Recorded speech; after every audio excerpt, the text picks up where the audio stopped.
Welcome to Dear Nina, Conversations About Friendship. I am your host, Nina Badson. I have been writing about friendship for over a decade, and I have not touched this topic much yet. A little bit, but not to this extent.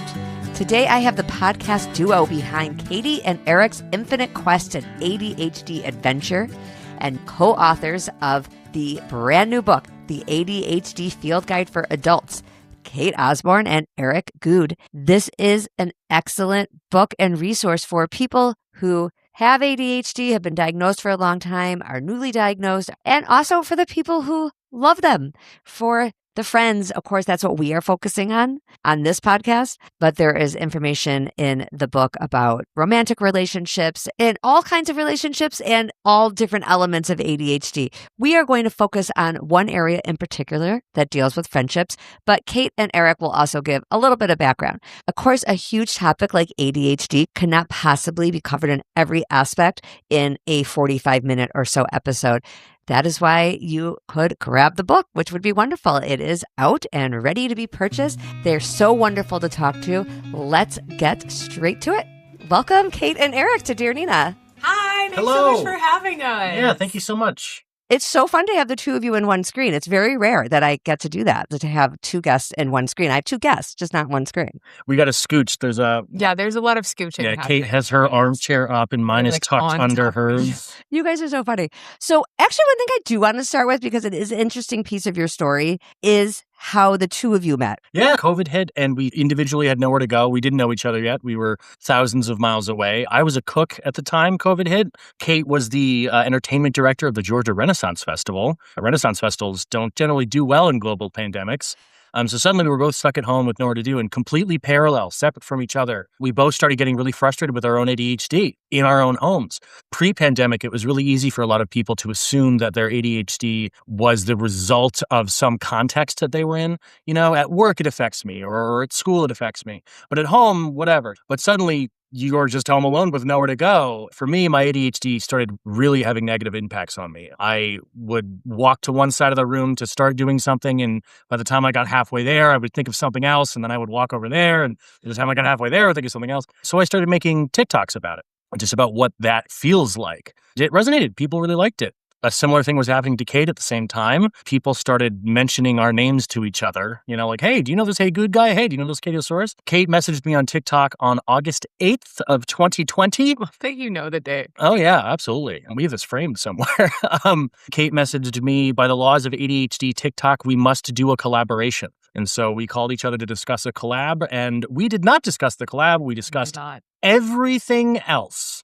So after like 10 5-hour-long phone calls where we didn't get anything done, we were like, well, we should probably start a podcast. Well, actually, somebody on your live. Yeah, I was on a mentioned it. live and I was joking around about how somebody had said, oh, have you heard of this guy, Hey Gude? He makes ADHD content. And I was like, oh, it's weird that you say that because I just got off the phone with him and I wish to God that I had written down their name because I feel like I owe them my entire life. They said, man, I would give anything to be a fly on a wall for that conversation. That must be so fun to listen to. So I kind of went to Erik and I was like, what if we started a podcast? And so we did. It was called Catie and Erik's Infinite Quest. And then out of that, a few years later, the question was raised, Cate, would you ever like to write a book? And I said, yes, I would love to do that. And one of the things that I very quickly realized is that I had always been disappointed with most books about ADHD because they are hard to read. They're dense. They are often pandering and scientific at the same time.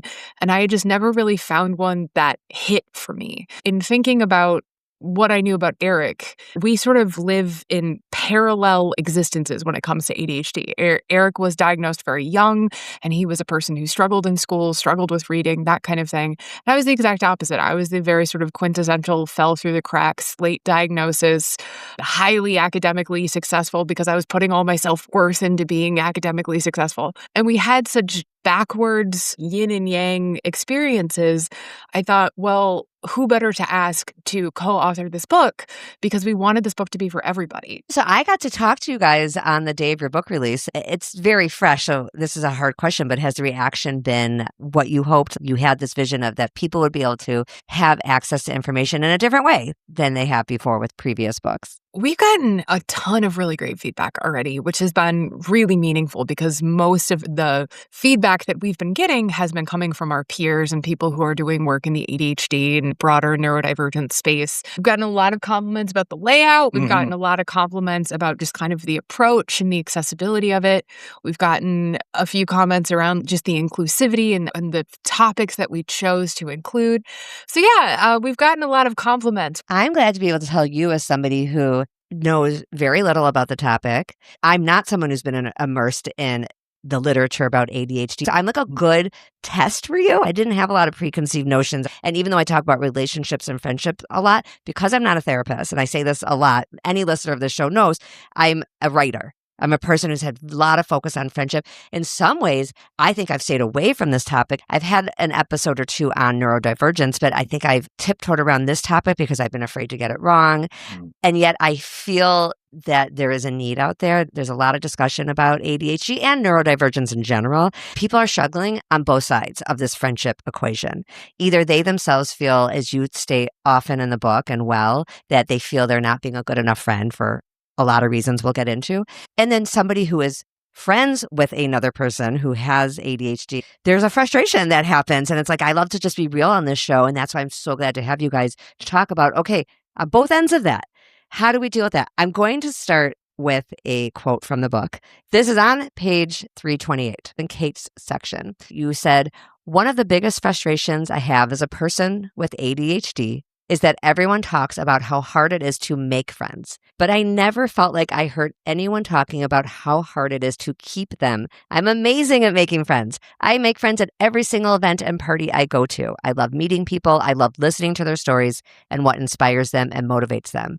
And I am excited for a lifelong friendship. Only to realize a week later that I forgot to text them back after the party, if I even remembered to get their number at all. Out of sight, out of mind feels appropriate when we're talking about our keys or the moldy vegetables we forgot about in the fridge. It's a lot less comfortable to acknowledge that for many people with ADHD, out of sight, out of mind applies to your grandma and your best friend. I'm going to skip a little bit ahead. It's easy to accuse someone with ADHD of not caring, of not being invested in the relationship, of being a bad friend. If they wanted to, they would. In quotes. But I also know what it is like to live in my brain, how much I want to be a good friend, how much I try to be a good friend, but there is a whole lot of executive functioning involved in actually making this happen. I am not a bad person or a bad friend for struggling to maintain friendships, and neither are you. You say that so well. And then there is also, like you said, you don't pander. There is a lot of, yes, you want to be a good friend, but then these things need to happen. What feels like gets in the way? I think one of the most interesting things about living in a brain with, in my case, both ADHD and autism, is that we struggle with executive functioning, right? We struggle with working memory. We struggle with task initiation, task prioritization, task organization. A task can be something as simple as remembering to text your best friend. And then on top of that, there are a lot of additional issues that come with living with ADHD. For example, things like rejection sensitivity, imposter syndrome. People with ADHD tend to skew into lower scores around self-esteem and relating to their peers already. Then there are just communication differences. The way that we tend to communicate can look different than the neurotypical person. When you combine all of that, I have felt for a long time there was just this hidden knowledge around how to be a good friend that I had just missed, the sort of like how to be a human memo that we all get. In writing this book, many of the questions that we got from our community, many of the sticking points when it comes to relationships, because that's the work that I do now is around relationships and intimacy and communication. Because I don't know, it's like I just got so angry that I didn't understand it that I just devoted my entire life to talking about it, as one does. Those tend to be the sticking points. Those things around I'm trying to be a good friend. I want to be a good friend. I have this desire to be a good friend, but there is this mechanism in the way. How do I build systems? How do I build structures? And to build assurances that I'm not going to run into those sticking points. There's a wonderful part just right after that, I think, where you guys talk about being good cop, bad cop. Oh. And it's related, right? I loved that. And it's related to this. And it's a good place to go to Erik in a moment. It's this idea that you say it's easy to just lean into that real friends will understand narrative. And Erik, you're kind of like, if a friend doesn't understand, I mean, it was in the book and in a kind of in a tongue-in-cheek way, like, we don't swear on this show, but it was forget them, not forget. And but it was a good balance because you're right. There are some things that our friends should understand. And then there are times when you got to step up. What does that look like for you? The book seeks to strike a balance between acceptance of yourself and the brain that you were given at birth, but also acknowledging that you have a responsibility to your own behavior. So the whole thing is trying to strike a balance between acceptance and accountability. And I think in the dynamic between two friends, one has ADHD, the other does not. The most important thing for the person without ADHD to understand about the person with ADHD is when it comes to if they want to, they would. That is literally not the case for a person with ADHD. Just for your listeners, we're going to probably use the term executive functions a lot in this interview. Yeah, let's define it a little more, actually. I appreciate that. Your executive functions are the set of processes in your brain that decides what you should be doing at any given time. Your brain is capable of doing a staggering number of things. It can write symphonies. It can get up and run a mile. It can, cause you to get up and do a little dance. You can do a lot of different things at any given time. Your executive functions decide what you actually do. They're sort of like the conductor of your brain. They orchestrate everything and organize everything such that you can accomplish some task. Our executive functions don't work the way other people's do. We have what's called executive dysfunction. So a person with ADHD may consciously have every intention of calling you back, of scheduling a fun play date this afternoon or whatever. They may have every intention to. They may want to. But their brain is structured such that their want does not always result in the occurrence of what that want is. That is something that we struggle with, and it's not our fault that we struggle with it, but we can decide how we respond to it. So I think the person without ADHD in this friendship, this hypothetical not ADHD and ADHD person friendship, the person without ADHD should understand that the fact that this person struggles with that type of stuff is not their fault at all. But the person with ADHD needs to understand that it is correct, that it is not your fault that you struggle with these things. You are still accountable for your behavior, and you don't want to hurt your friend. At the end of the day, the secret ingredient is always patience. After 2020, there was a huge influx of ADHD conversation and content because now we're all alone in our houses and we're dealing with it just alone. When that conversation erupted, there was this onslaught of just acceptance. Oh my gosh, we can talk about this without feeling bad. This is now part of acceptable conversation. That's amazing. And with that conversation, we started to expect patience from people. Other things we used to just feel bad about, losing a train of thought during conversation or something. I think we started to feel entitled for other people to be patient with us. And I think that is the case, but it's important that we also have patience for neurotypicals who might be struggling to understand us. You get at something just like that both of you, that I appreciate in the book a lot. There's a lot of discussion about how your brain works and accepting it and learning about it, what works with medication and what doesn't, and behaviors and systems. And sometimes it can be easy to forget that somebody who is neurotypical is also dealing with a set of systems, is what I meant, and how they do their life, and is also having to override certain things about themselves. It has to go both ways. Yeah. And one of the things that I think is the most interesting around this conversation around relationships is that there are a lot of factors in play for everyone that have nothing to do with neurotype, right? And a lot of that comes down to cultural belief, how we were raised, community, strength of friendship, that kind of thing. Another one that I love talking about just because I think it is really interesting is economic status, and how if you look at the way that ADHD manifests in someone who has more economic privilege versus someone who does not, the person who may be struggling a little bit more is also struggling more with executive functioning, and they are struggling more in general when there is a lack of money. But the same is true with somebody without ADHD, right? Like somebody who is going through it, who is dealing with a stressful time or in a stressful environment, or may just not be succeeding in the ways that they want to, that is going to impact the way that they think about themselves. That is going to impact the way that they interact in friendships and show up for friendships friendships and the amount of time that they have for friendships. Friendship is fluid and relationships are fluid. And there are some times where we really need to show up for somebody because they are having a bad time, the same way that we hope that those people will be able to show up for us. And so that reciprocity isn't about scorekeeping or saying, well, I have more ADHD than you do, and so therefore this series of things can be ignored or overlooked.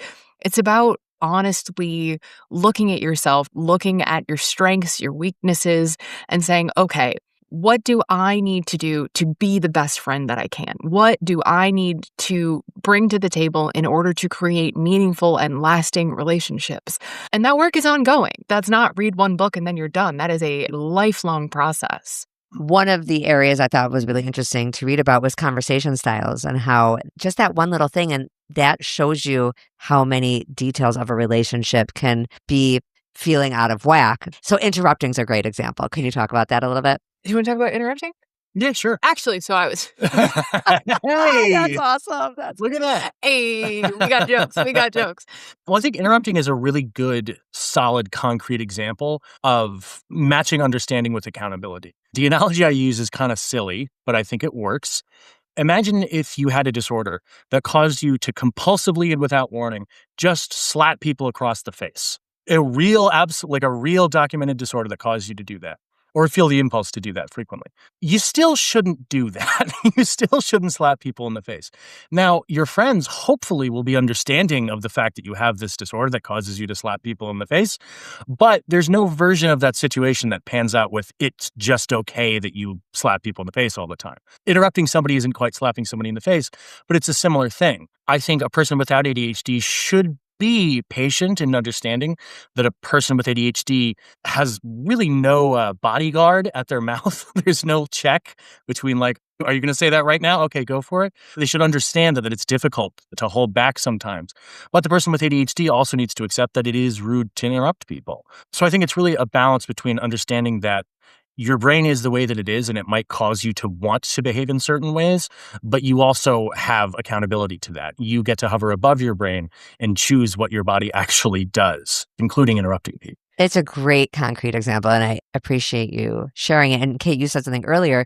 There is sometimes a cultural piece to that. There are cultures where it is more normal to interrupt, and there are cultures where it's very rude. And then we all live in different places in between all of that. And then there's the impulse issue. I mean, it's complicated communications. Yeah. There is another one of your executive functions is self-monitoring. For some people, they may struggle with that component, and they may not realize that they are interrupting constantly. There is also the need for developing, again, that sort of sense of awareness that, am I always stepping on someone's idea? Do I always need to contribute to the conversation? It's funny because I also do a lot of work in theater and improv, especially in teaching kids how to do theater and stuff.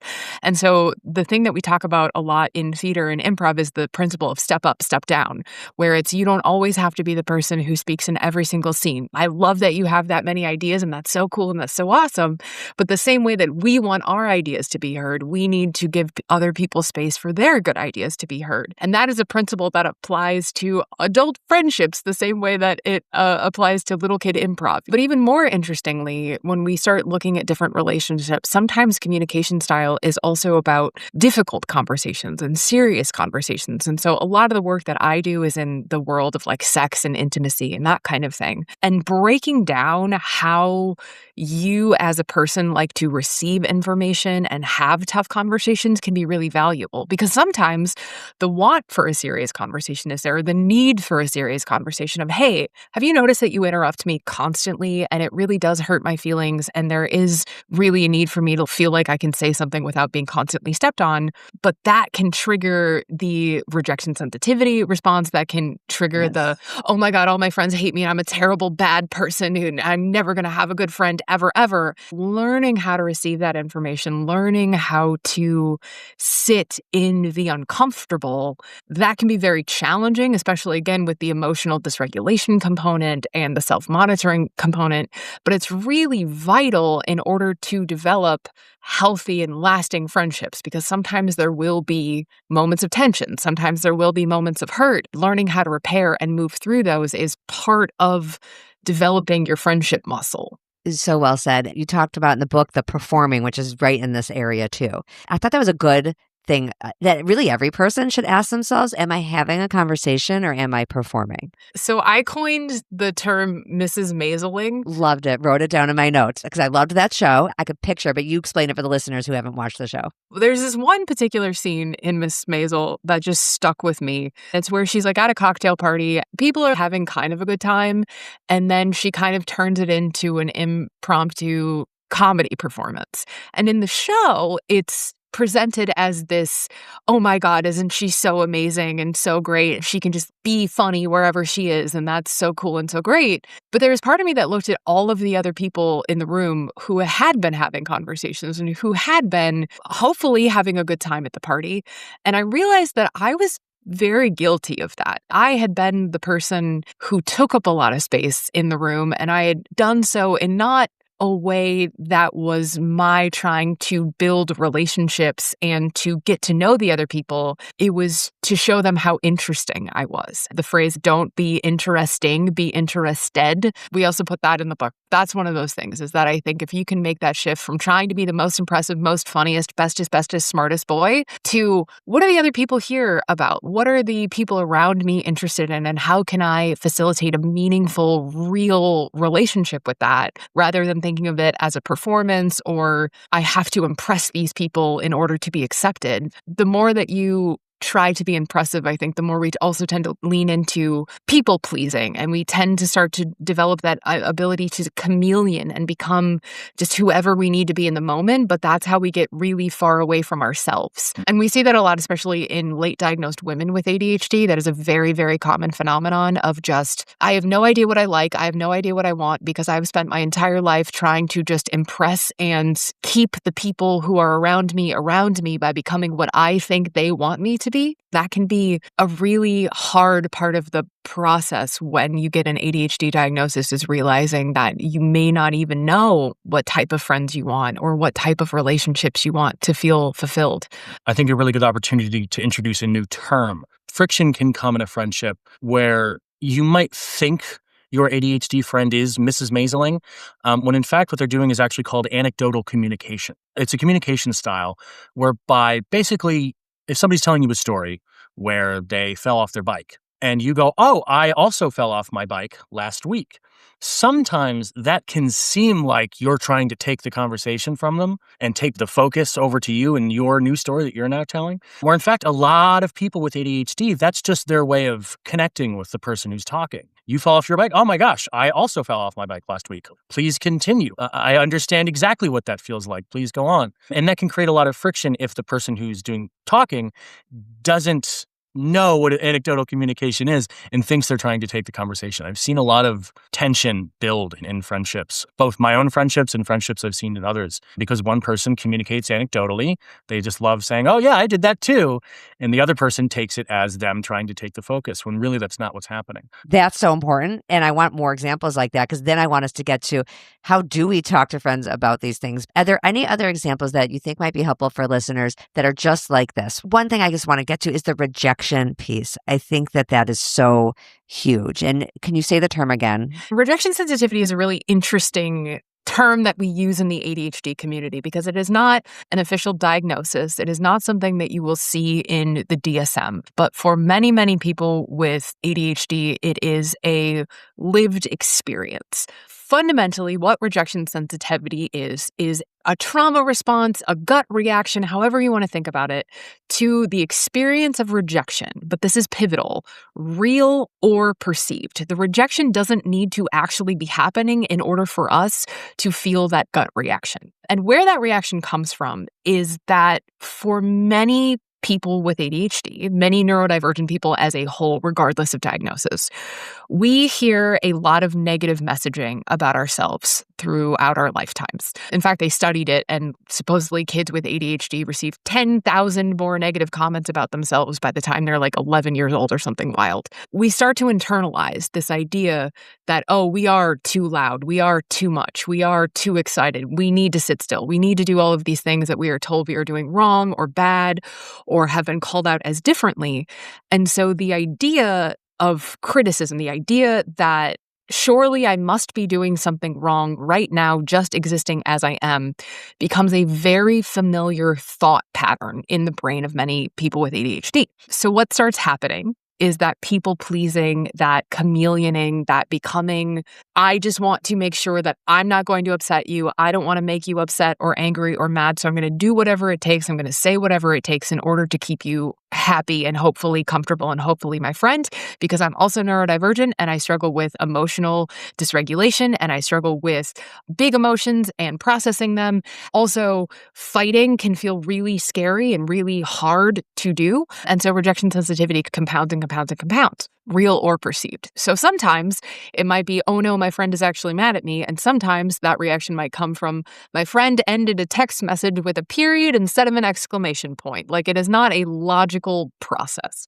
But rejection sensitivity informs a lot of how we make interpersonal connections. It informs how we enter and exit relationships across our lives. And so it's a really important thing to be aware of. It is also very important to be aware of the fact that rejection sensitivity is a thought pattern that you can unlearn. It is an interruptible moment of, is this what I'm telling myself actually true? Or is this something that my brain is telling me in order to protect me from the uncomfortable feeling of rejection? It is something that you can absolutely work on. It is something that can absolutely be improved, but it is very, very difficult because many people don't even know that it's a thing.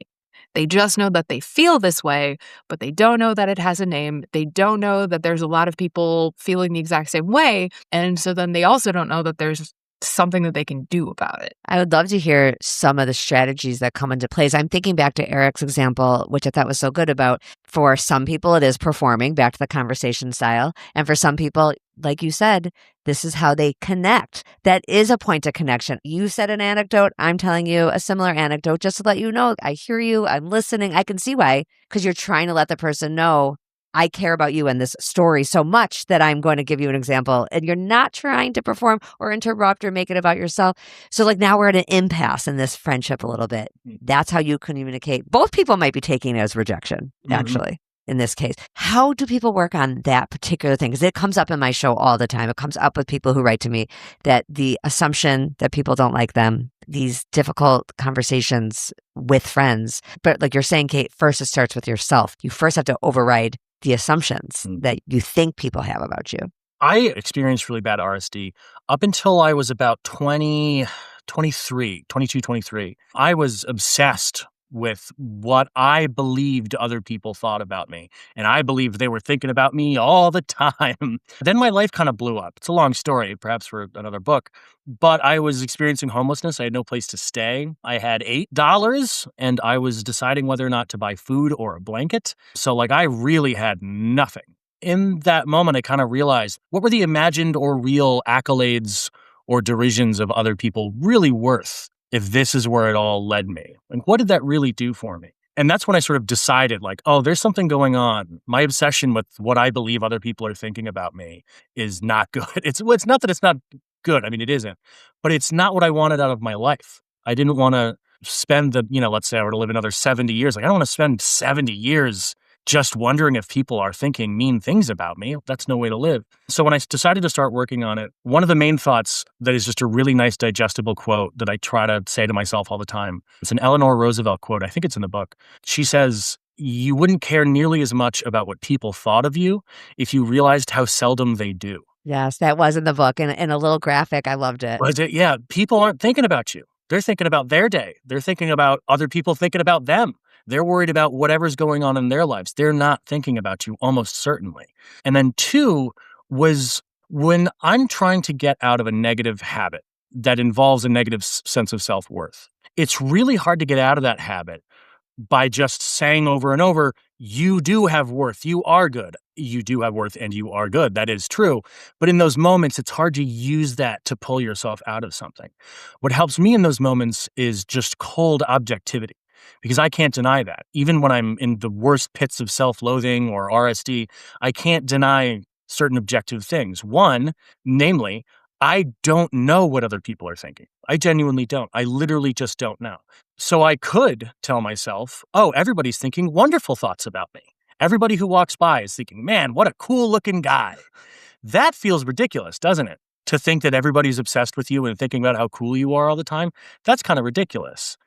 It's also ridiculous to assume everybody's always thinking about you and thinking negative things. They're both totally untrue things. That's a great tip. Seriously, it's like a very practical, useful thing. Yes. So in my head, I was sort of like, if I'm going to assume people are thinking about me all the time, I might as well assume they're thinking good things about me all the time, which felt kind of silly because it forced me to acknowledge the reality that I don't know what's going on inside other people's heads. I just don't. The more I internalized that reality, that I genuinely don't know what's going on in another person's head, the easier it was to stop caring because it's an unknown variable now. I don't know. Maybe they're thinking something cool. Maybe they're not. But I know that I'm going to go home and make a sandwich. There are certain practical realities and there are certain unknown unknowns. And you kind of just got to learn to let those go.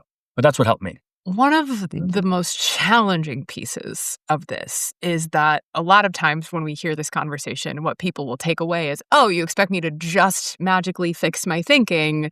That's not helpful at all. And so another component that I really feel like is important to talk about is the way that our brains process information is also different. Our brains are always looking for novel stimulation. They're always looking for like dopamine anywhere. For a lot of people, especially if you're a person who struggles with rejection sensitivity or self-esteem or that kind of thing, a really fun thing that your brain can do is start using thoughts like that as a worry stone. It becomes this idea of everybody's mad at me, everybody's thinking negative things about me, whatever. That isn't true. It is not happening. But what your brain starts doing is going, man, I don't have anything to think about, so I might as well think about this terrible thing because that terrible thing is going to then elicit some kind of emotional reaction, and that's going to feel some time away. And now something interesting is happening inside of my head. And that is super common for people with ADHD to wind up doing that unconsciously. That just idea of that worry stone thought, that worry stone process of maybe if I think about every single bad thing that I've ever done, I can, if I replay the hits in my head, that's just your brain worry stoning. And so it's not a magical process of just turn it off, just flip the switch and you'll be completely done and you'll be completely cured of your RSD. That's not what we are saying. But any moment that you have to sort of interrupt that thought process, interrupt that thought pattern with those thoughts of, well, are they though? Are they though? Is my friendship really predicated on a period versus an exclamation point?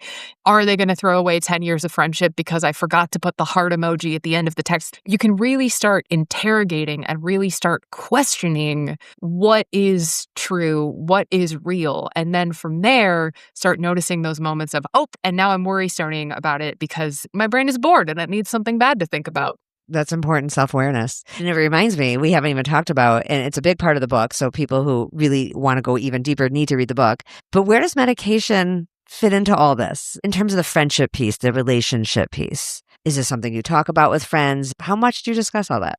I mean, most of my friends have ADHD, so we all talk about our meds constantly all the time. I brought up meds here because I was thinking with that constant worrying, would the meds help with that? Yeah, sure. I'm going to do my best to not go. I love explaining the mechanics of how ADHD medications work, so I'm going to try to not go super deep. Well, I think my listeners would be interested, to a point, right? To a point, sure. Well, basically, stimulant ADHD medications are the most common class of ADHD medications. So let's talk about those. What stimulant medications for ADHD do is they raise the amount of tonic dopamine in your brain. Let's talk about dopamine for a second. So in your brain at any given time, if you were to just sort of measure the amount of dopamine active in your brain between your neurotransmitters, we would call that your tonic dopamine. Just what is your baseline dopamine level? But your brain also gets little bursts of dopamine when new things happen. I don't mean good things, I mean new things. Since people with ADHD have low tonic dopamine, our brain is constantly searching for new things to give those little bursts of what's called phasic dopamine to get our baseline dopamine back where it's supposed to be. It's important to distinguish that tonic dopamine and phasic dopamine, it's the same molecule. It's just a description based on when they're released. So the way that stimulant medications work is basically by increasing the amount of tonic dopamine in your brain, either by increasing the rate at which your brain excretes it or decreasing the rate at which it takes it back up.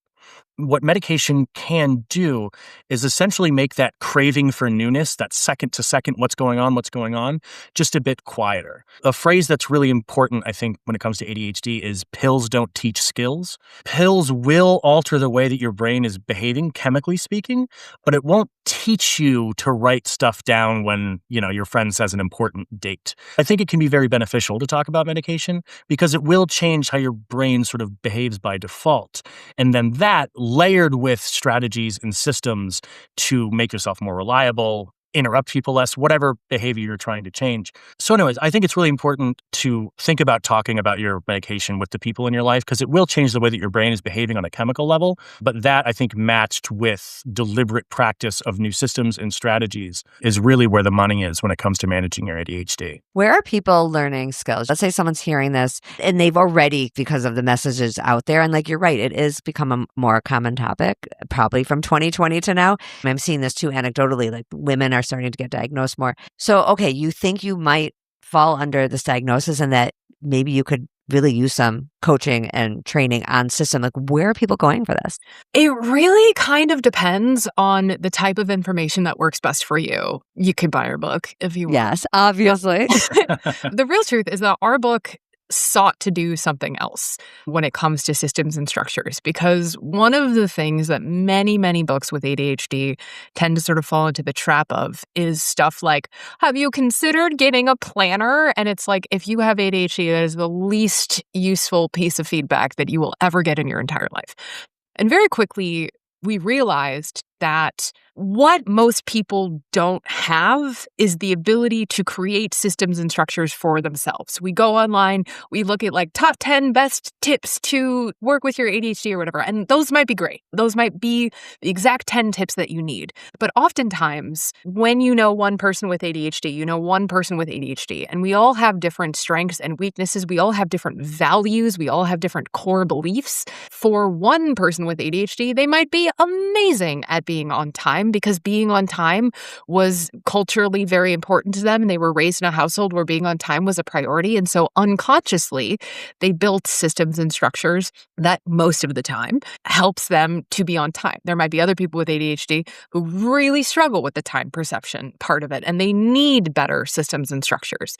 What we sought to do in the book was to give people the knowledge and the information to build a system for themselves. What do I personally need? Because what Cate needs, what Erik needs, doesn't matter. I can tell you what works for me and maybe it will work for you, but what actually functionally matters at the end of the day is that you have a system that works for you in the way that you live your life with your special soup of ADHD and whatever comorbidities that you have. And a person with ADHD and depression is going to operate very differently than a person with ADHD and depression and anxiety and or OCD and or autism. Like you just start stacking the comorbidities.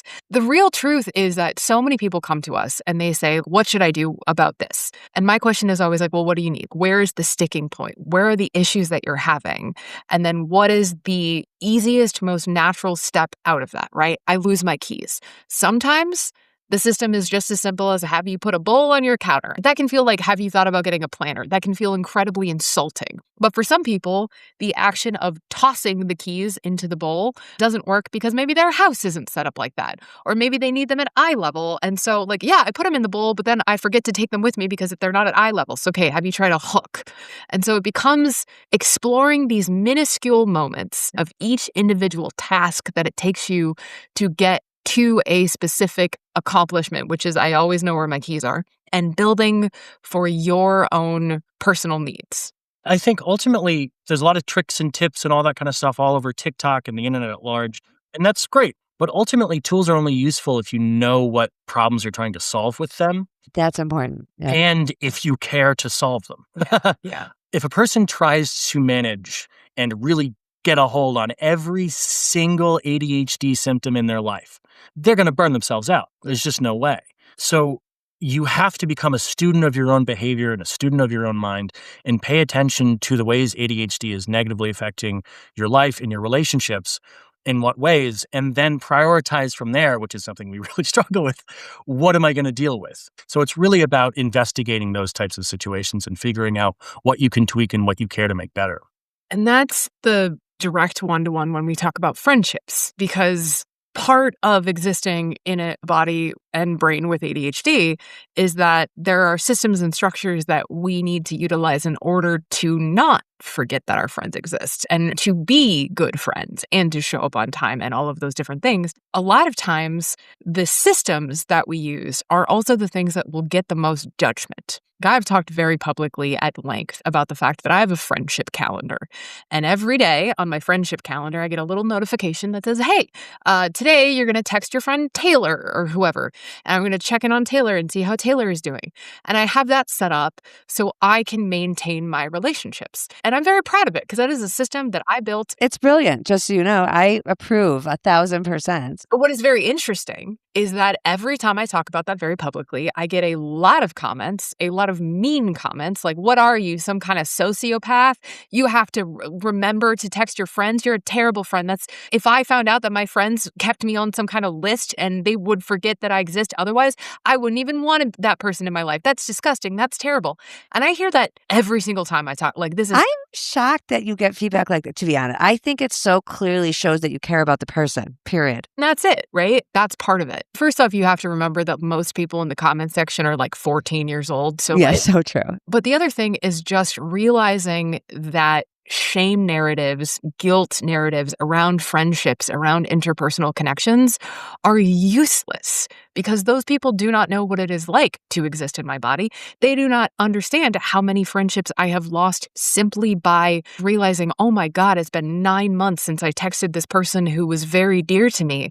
And the amount of guilt and shame that I carry around that and how I think about myself and all of the times that has happened to me in my life, that has profoundly affected me. And so my system of, it's the third Thursday of the month, I'm going to text my friend Kelly, that is what keeps those people in my life. That is what keeps those meaningful relationships happening. If I allow that outside shame, that outside judgment to pollute that is not useful for me because I'm letting go of a system that really does work because of the opinions of other people. But because so much of neurodivergence is about navigating the external, people don't know what it is like to exist as us internally.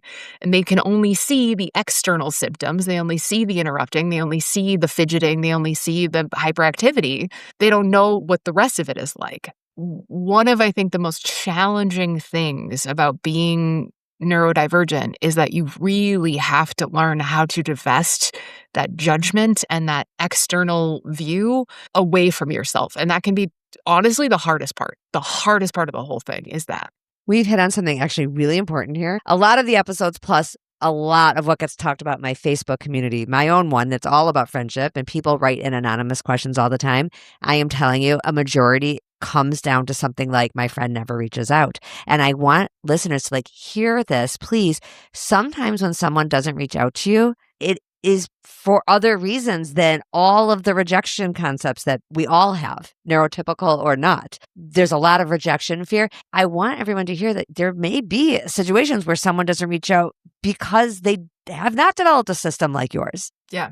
It really might be. I also, just a quick little thing for any listener who might be thinking that. I've heard this experience echoed in so many people over the years that if you don't keep up with somebody for a certain amount of time, 6 months or something, you feel so bad that you didn't reach out to them that you push it further away. Yeah. Because now you can't just say, hey, what's up? You have to say, hey, sorry, I haven't messaged you in so long.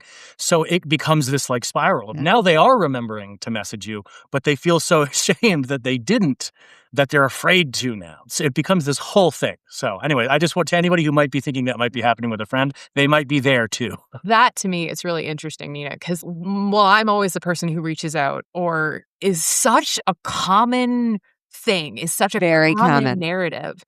And it's one that genuinely I struggle with as well, because in some of my friendship groups, I am the person keeping the group chat alive. In other friendship groups, I am never the person who calls them. They always call me. If that is a value that you hold, that you want friends who are going to reach out, do you know, Nina, the number one best way to make sure that your friends are people who reach out? You ask them for it. You ask. You say with your big kid words, hey, It is really important to me that I'm not always the person who reaches out. It makes me feel like I'm carrying the weight of this friendship.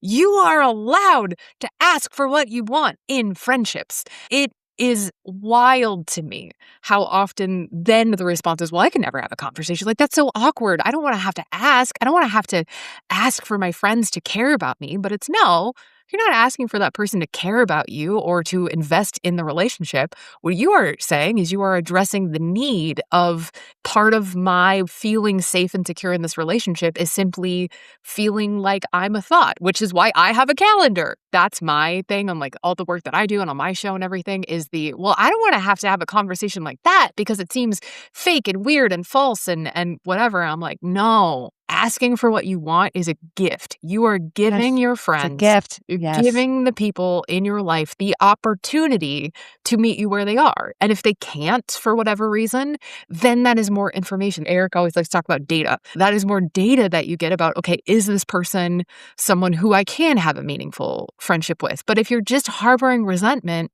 because they're never the first person to call you, but you've never brought it up, you've never talked about it, how are they supposed to know? Because again, we do not know what other people are thinking. We are not mind readers. And in any relationship, there is no amount of mind reading that can get done. I think so much of everything is just based around the complete lack of communication skills in our society. It's exactly right. And I often say, I'm sure you guys will agree, on this topic and a lot of topics, do not test your friends. Why are you testing your friend? Your friend has already shown maybe that there's somebody who maybe doesn't need to communicate as much. So they're not going to reach out to you as much. Maybe they just don't have that kind of social life.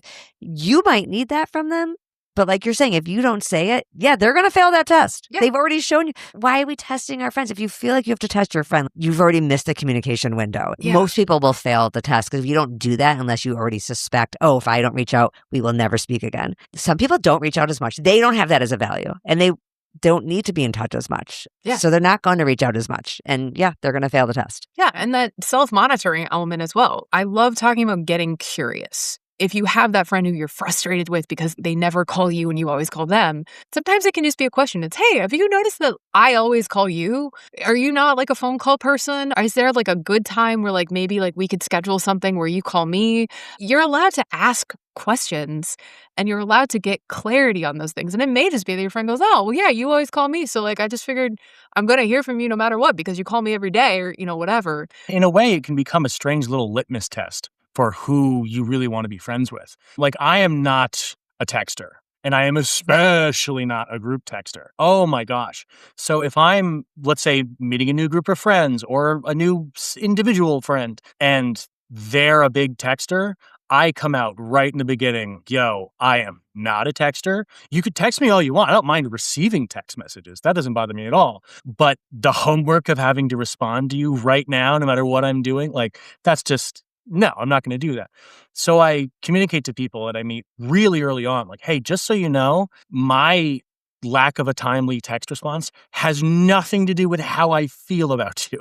It's just the way that I am. I just don't do it. If people are really not okay with that, if they're a big time texter and they can't separate the texting part of me from the real person me, then we probably wouldn't make really good friends. I mean, we could get along. We'd be good acquaintances and all that stuff, but a really close, intimate friendship, probably not. So I think when you are upfront about those types of things, about the way that you give and receive affection, the way that you express gratitude, the frequency of communications that you expect or are willing to give, when you nail those things out, you're saving yourself a lot of work later, ultimately. Because if a person is going to be mad at you and you don't respond immediately every time, if you don't talk about that, that person's going to be mad at you for like a year or something before eventually you get into a fight and you decide you shouldn't be friends or whatever happens. But by doing it up front, it's one, massively efficient, but two, you're going to end up with more meaty friendships. You're going to spend less time talking about trivial things and more time talking about interesting friendship things, the reason you're actually friends with them.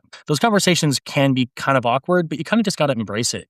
Think of it like reps with weights. Every time you have an awkward conversation, good, you had one more awkward conversation. You're better at having awkward conversations because they're so necessary. And you hit on something so important. Not everybody has to be friends. You may actually find this one's a huge texter. They don't want to talk on the phone. They don't even want to get together in person. They only want to text a lot. It may be that these two people, you and this imaginary friend or anybody, it is okay for the answer to sometimes be, and it's people really struggle with this, we actually aren't a match. We actually cannot be close with everybody anyway. So sometimes we do have to discern who is a match for us and who isn't. And you can communicate all of your needs and hear all of their needs. And you may find that the needs aren't going to work. This is where friends are different than family. You don't have to make it work at all costs. You don't. There is such a interesting phenomenon that happens in the neurodivergent community. And I don't want to say like every single person does this because it's certainly not true. But people tend to go two different ways because so much of the lived experience of people who are neurodivergent is often feeling like they are broken, or there's like an embarrassment, there's a shame, there's an internalized guilt, there's all of these different things. And sometimes it goes in like two very different directions. The first direction is I want to be friends with every single person that I meet because I don't want any of those people to feel rejected, to feel lonely, to feel broken. There's something inherently wrong with them. And there is such an inherent kindness in that. But sometimes what can happen is that then we wind up overextended and we're not really being the best friend that we possibly can be, because how do you keep track of 5,000 people in your texting calendar or whatever it may be? But the other thing that also happens that is heartbreaking is that sometimes we start to believe the messaging that we're not lovable, or that we're not good enough, or that we're not a good friend or a good person. And so we don't seek out new connections. We isolate and we build these walls up in order to protect ourselves from getting hurt and feeling that rejection. That is obviously detrimental in its own way. One of the biggest parts about navigating all of it is realizing at the end of the day that you are a person who is worthy of love. You are not broken. You are born with a brain and a body that works differently than other people's. The first step is just radically accepting that and saying, okay, if that is true, then what do I need in order to show up the best in my friendships, in my relationships?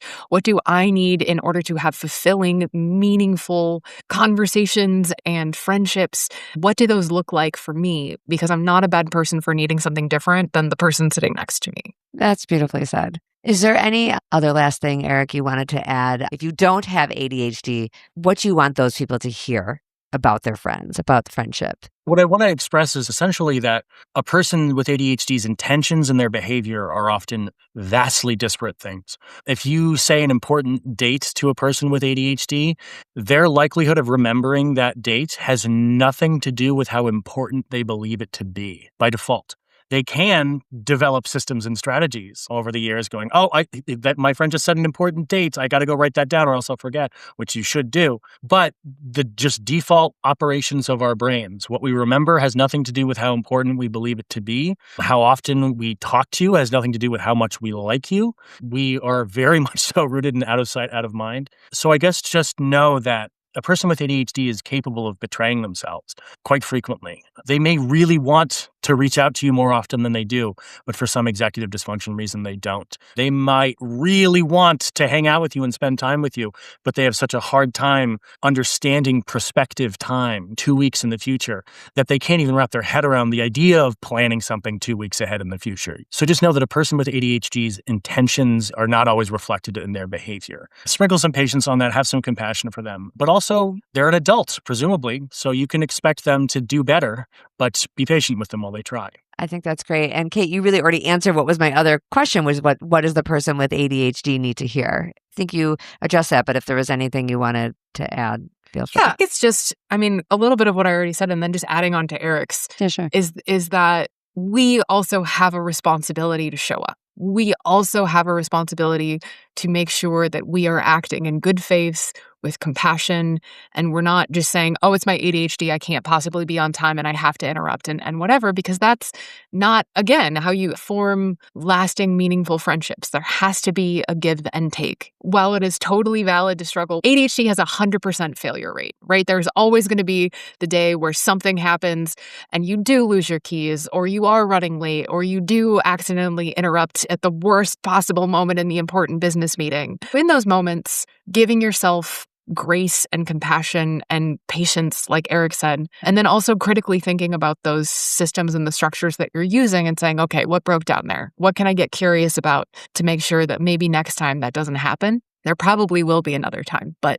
yeah, just making sure that you're not foisting off responsibility onto the people around you, because ultimately we do have to be responsible for ourselves. You guys, thank you so much for writing the book, talking to me, of course. It's helpful, like I said, to people on both ends of this equation. And on my show, because we talk about friendship so much, it is one of the most important parts of life. And so if this is something that's getting in the way, I hope this book will help people out there. And the episode, I just wish the both of you luck in getting that message out there more and more and more.